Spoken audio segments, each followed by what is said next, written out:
வணக்கம்.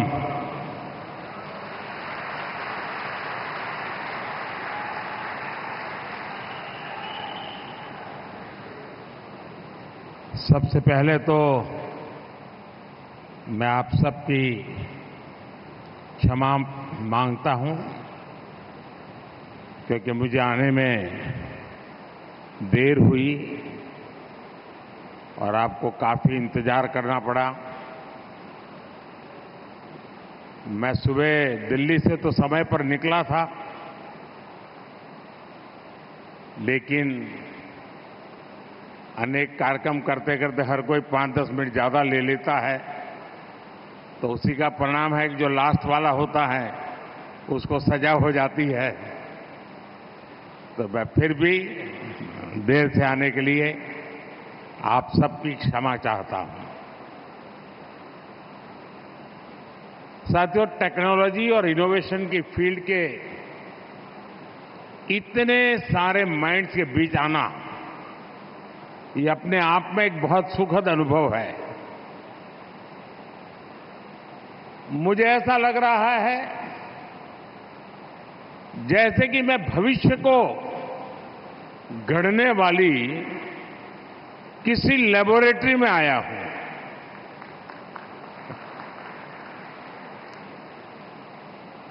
टेक्नोलॉजी के क्षेत्र में खासकर ऑटोमोबाइल इंडस्ट्री में तमिलनाडु ने अपनी भूमिका को ग्लोबल स्टेज पर साबित भी किया है।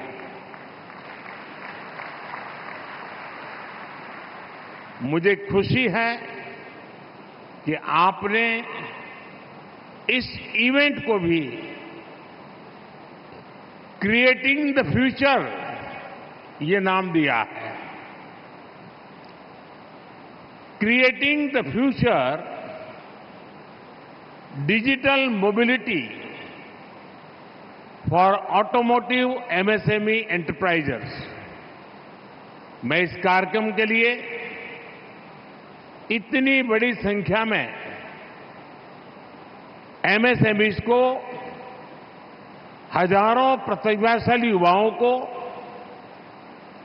एक मंच पर लाने के लिए टीवीएस कंपनी को बहुत बहुत बधाई देता हूं।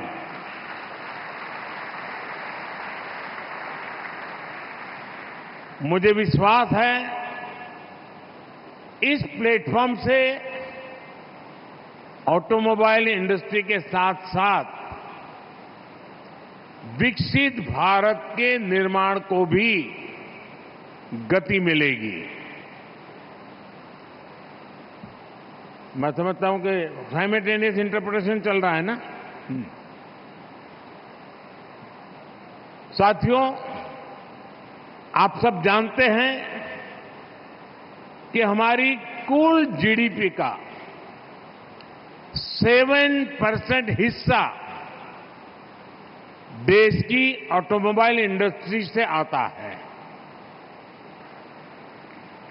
जीडीपी में 7% भागीदारी यानी अर्थव्यवस्था का एक बहुत बड़ा हिस्सा। इसलिए ऑटोमोबाइल केवल रोड पर ही रफ्तार नहीं देते, ऑटोमोबाइल इंडस्ट्री से देश की अर्थव्यवस्था को, देश की प्रगति को भी उतनी ही रफ्तार मिलती है।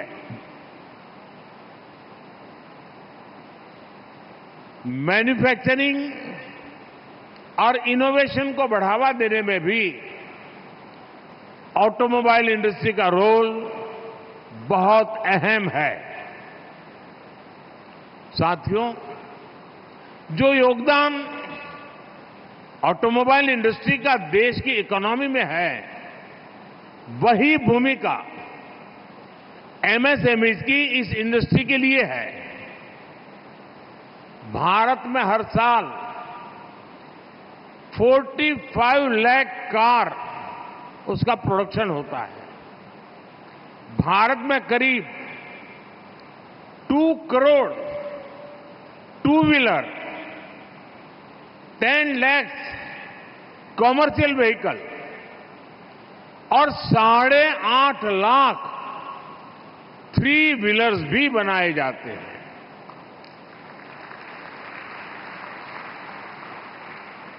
आपसे अच्छा और कौन जानता होगा कि किसी भी पैसेंजर व्हीकल में 3 से 4 हजार पार्ट्स होते हैं।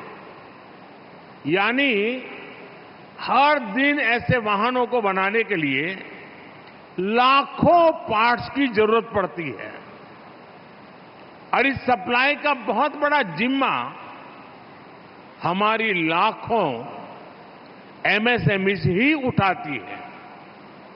इनमें से ज्यादातर टियर 1 और टियर 2 शहरों में है। आज दुनिया की अनेक गाड़ियों में भारत की एमएसएमई द्वारा बनाए कंपोनेंट्स इस्तेमाल होते हैं। यानी अनेकों वैश्विक संभावनाएं भी हमारे दरवाजे पर दस्तक दे रही है। साथियों, हमारी एमएसएमई के पास आज ये बहुत बड़ा मौका है कि वो ग्लोबल सप्लाई चेन का मजबूत हिस्सा बने। लेकिन इसके लिए हमारी एमएसएमई को अपनी गुणवत्ता पर, अपनी क्वालिटी और ड्यूरेबिलिटी पर और ज्यादा काम करना होगा। हमें ग्लोबल स्टैंडर्ड्स पर खरा उतरने के लिए काम करना होगा।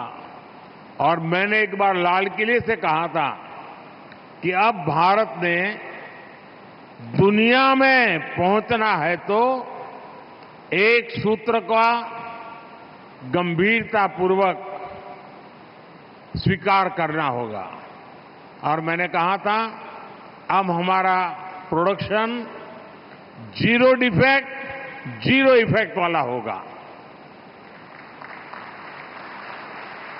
और जब मैं 0 डिफेक्ट, 0 इफेक्ट कहता हूं तब 0 डिफेक्ट उसकी क्वालिटी से जुड़ा है एंड 0 इफेक्ट एनवायरमेंट पर कोई विपरीत इफेक्ट नहीं करेगा। ये मूल मंत्र को लेकर चलना पड़ेगा। साथियों, digital mobility for automotive MSME entrepreneurs से देश के लघु उद्योगों को नई दिशा मिलेगी, भविष्य के लिए तैयार होने में मदद मिलेगी। साथियों, कोरोना के समय दुनिया ने भारत के लघु उद्योगों का सामर्थ्य देखा है। भारत ने कोरोना के खिलाफ लड़ाई में जो विजय हासिल की, उसमें लघु उद्योगों की बड़ी भूमिका रही है। इसलिए आज देश एमएसएमई के भविष्य को देश के भविष्य के तौर पर देख रहा है। पैसे से लेकर प्रतिभा तक एमएसएमई के संसाधनों में वृद्धि हो, इसके लिए चौतरफा काम हो रहा है। पीएम मुद्रा योजना और पीएम विश्वकर्मा योजना, ये ऐसी योजना है जो इस दिशा में बड़ी भूमिका निभा रही है।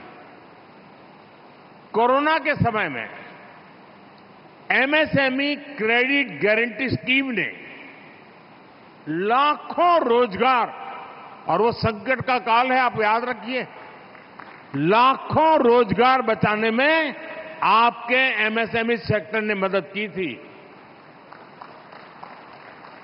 साथियों, आज हर सेक्टर से जुड़ी एमएसएमईज के लिए सस्ते लोन और वर्किंग कैपिटल की सुविधा सुनिश्चित की जा रही है। संसाधन बढ़ने से उनकी सोच का भी विस्तार हो रहा है। हमारे लघु उद्योग नए नए क्षेत्रों में इनोवेशंस भी और उस पर भी जितना ज्यादा हम अपग्रेड करते हैं, जितना ज्यादा ध्यान दे रहे हैं, वो हमें और सशक्त करेगा। हमारी सरकार इस दौर में एमएसएमईज को नई टेक्नोलॉजी और नए स्किल्स की जरूरत का भी ध्यान रख रही है। इसके लिए विशेष स्किल डेवलपमेंट प्रोग्राम चल रहे हैं, ट्रेनिंग संस्थान चलाए जा रहे हैं। पहले हमारे यहां स्किल डेवलपमेंट एक रूटीन काम माना जाता था। जब से आपने मुझे सेवा करने का मौका दिया, मैंने स्किल डेवलपमेंट की अलग मिनिस्ट्री बना दी है और मेरी पूरी समझ है कि भावी गढ़ने में स्किल की बहुत बड़ी भूमिका होती है और इसलिए आधुनिक से आधुनिक और निरंतर अपग्रेड होने वाली स्किल्ड यूनिवर्सिटीज हमारे यहां बहुत आवश्यक है। साथियों, सरकार आज जिस तरह ईवीज को बढ़ावा दे रही है, उससे भी एमएसएमई सेक्टर के लिए नए अवसर बन रहे हैं। मेरा तो यहां मौजूद सभी लघु उद्यमियों से आग्रह है कि आप ईवी की बढ़ती मांग के हिसाब से अपना सामर्थ्य भी बढ़ाइए। और आपको पता होगा, भारत सरकार ने अभी रूफटॉप सोलार की एक बहुत बड़ी पॉलिसी लाए है और ये रूफटॉप सोलार बहुत बड़ी मात्रा में हर परिवार को आर्थिक मदद, 300 यूनिट तक बिजली मुफ्त और अतिरिक्त बिजली खरीदना, ऐसा एक पैकेज है। और शुरू में 1 करोड़ घर उसके लिए हमने लक्ष्य निर्धारित किया है और हमारी कल्पना है कि इसके कारण जो ई व्हीकल्स हैं, उनका चार्जिंग स्टेशन उसके अपने घर में ही बन जाएगा, रूफटॉप सोलार से ही चलेगा, यानी उसका ट्रांसपोर्टेशन कॉस्ट 0 होने वाला है। और ये आप लोगों के लिए बहुत बड़ा अवसर लेके आ रहा है। साथियों, सरकार ने ऑटो और ऑटो कंपोनेंट्स के लिए करीब 26,000 करोड़ रुपए की पीएलआई स्कीम बनाई है। ये स्कीम मैन्युफैक्चरिंग के साथ साथ हाइड्रोजन व्हीकल्स को भी बढ़ावा दे रही है। इसकी मदद से हमने 100 से ज्यादा एडवांस ऑटोमेटिव टेक्नोलॉजीज को भी बढ़ावा दिया है। जब देश में नई टेक्नोलॉजीज आएगी तो नई टेक्नोलॉजी से जुड़ा ग्लोबल इन्वेस्टमेंट भी आने वाला है। ये भी हमारी एमएसएमईज के लिए एक बहुत बड़ा अवसर है। इसलिए ये सही समय है कि हमारी एमएसएमईज क्षमताओं का विस्तार करें, नए क्षेत्रों में काम करना शुरू करें। साथियों, जहां संभावनाएं होती हैं, वहां चुनौतियां भी होती है।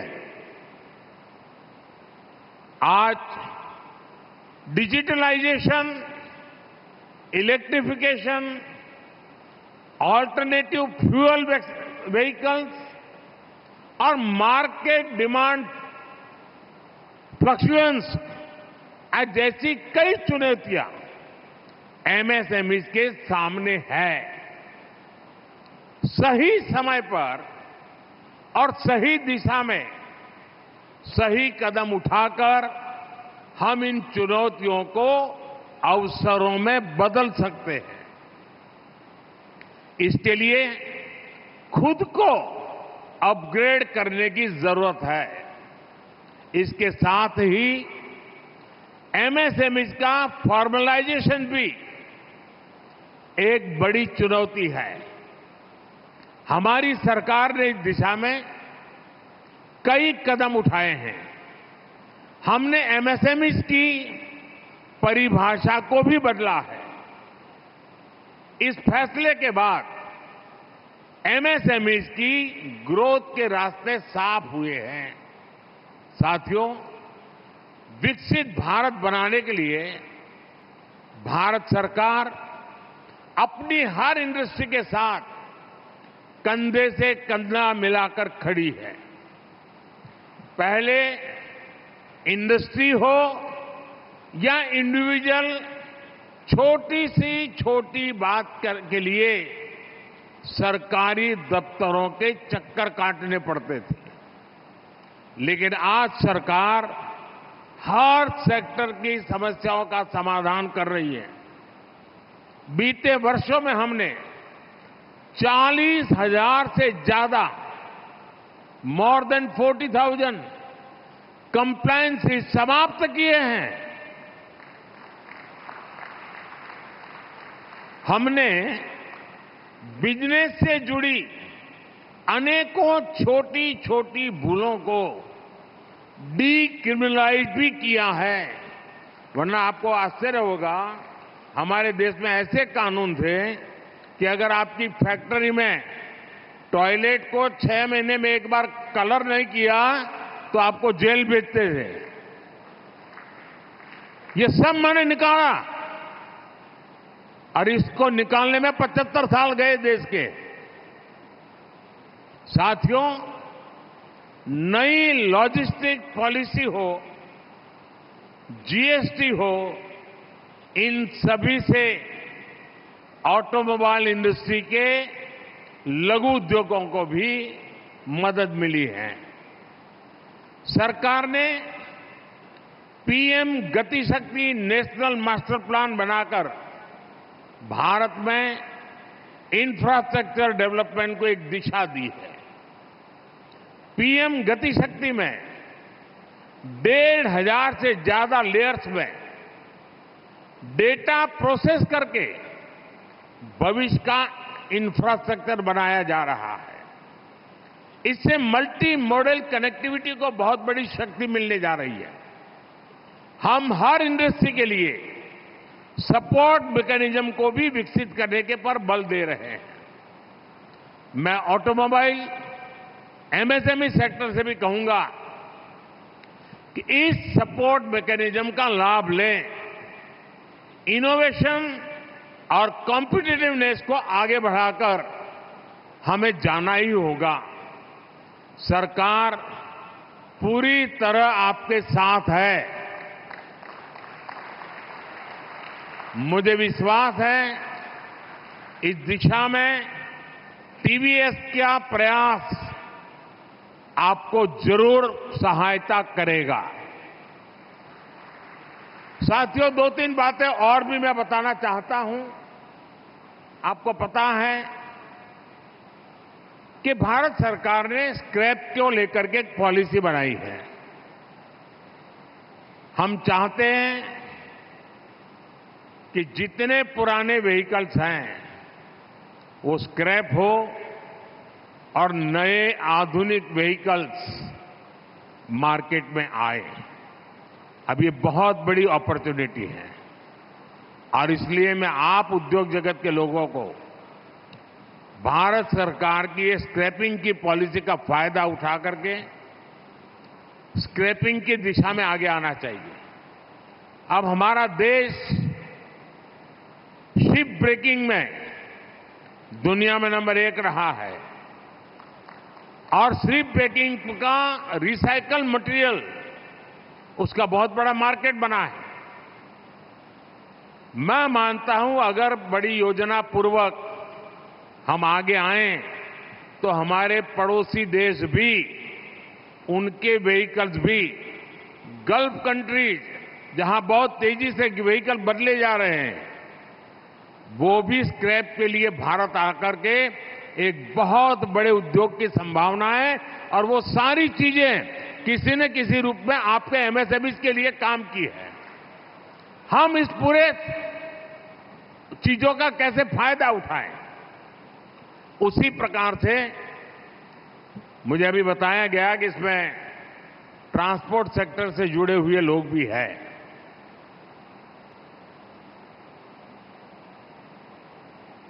मैं कोई भी चीज जब सोचता हूं तो मैं उसकी पूर्णता के आधार पर सोचने की आदत रखता हूं। अगर मैं मोबिलिटी की चर्चा करूंगा, ट्रांसपोर्ट की चर्चा करूंगा, लेकिन मैं मेरे ड्राइवर की चर्चा नहीं करूंगा, उसकी चिंता नहीं करूंगा, तो मेरा काम बहुत अधूरा है। और इसलिए आपने कुछ दिन पहले आपने शायद अखबार में पढ़ा होगा, हमें पायलट प्रोजेक्ट के रूप में हम 1000 प्लेसेस, सेंटर्स मेन हाईवेज पर अभी बनाने वाले हैं, जिसमें ड्राइवर्स के लिए सारी सुविधाएं उपलब्ध होगी और उसके कारण एक्सीडेंट्स कम होंगे, उसको रेस्ट मिलेगा, आवश्यक सुविधाएं उसको प्राप्त होगी और प्रारंभ में हम ग्लोबल स्टैंडर्ड के 1000 ऐसे सेंटर्स बनाने का काम ऑलरेडी हम शुरू कर रहे हैं। तो जो ट्रांसपोर्ट सेक्टर के मेरे भाई बहन हैं, उनको, अपने ड्राइवर्स को और अधिक सुरक्षा भी, संतोष भी और आपके कारोबार को विकास करने के लिए नए अवसर, ये सारी चीजें एक साथ उसे जुड़ी हुई है। साथियों, आप सबके बीच आने का अवसर मिला। अनेक आकांक्षाएं आपकी भी हैं, अनेक सपने आपके भी हैं और आप सबके सपनों को मैं मेरे संकल्प बना करके जी जान से जुटा रहता हूं। भरोसा कीजिए, आपके जो 5 साल के जो भी प्लान होंगे, हिम्मत के साथ आगे बढ़िए। मैं आपके साथ रहूंगा, आपके लिए रहूंगा, देश को नई ऊंचाइयों पर लेकर के रहेंगे। आप सभी का एक बार फिर अनेक अनेक शुभकामनाओं के साथ बहुत बहुत धन्यवाद करता हूं।